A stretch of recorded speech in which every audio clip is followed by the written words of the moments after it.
A hardware wallet is a small device that never touches the internet. That is the entire sales pitch. Offline, therefore unhackable. On the 30th of July, someone emptied thousands of them without touching a single device. Here is what happened, and why offline was never what protected you.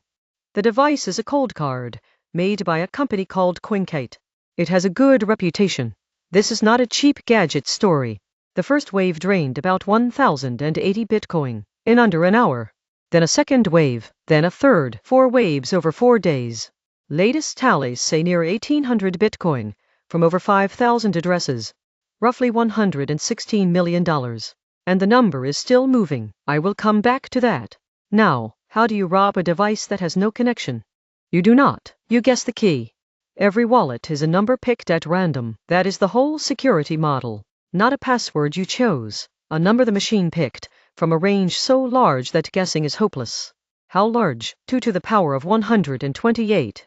There is not enough electricity on this planet to search that. That is the point. So the safety of your Bitcoin never came from the box being offline. It comes from that one number being genuinely unpredictable. In March 2021, a software update broke exactly that.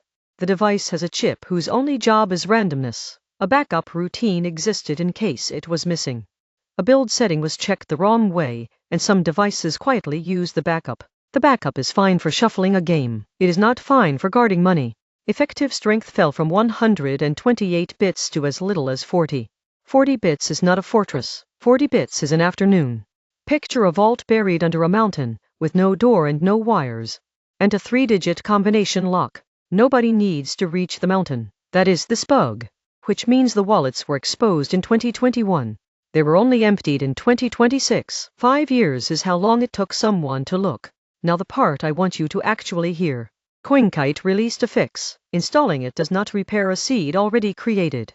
The weak number is already written down. Updating the software does not unwrite it. Their own guidance. Generate a new seed on patched firmware, and move the coins to it. They add that a seed built from 50 fair private dice rolls is not at risk from this bug alone. Yes, dice. The most reliable randomness in this story was the kind you can hold, and this is why the total is still climbing weeks later. A cold wallet is something you check twice a year. Some owners have not looked yet.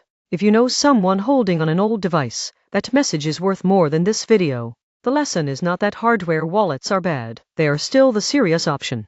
The lesson is that offline was never the promise. The randomness was. Check which one you were sold.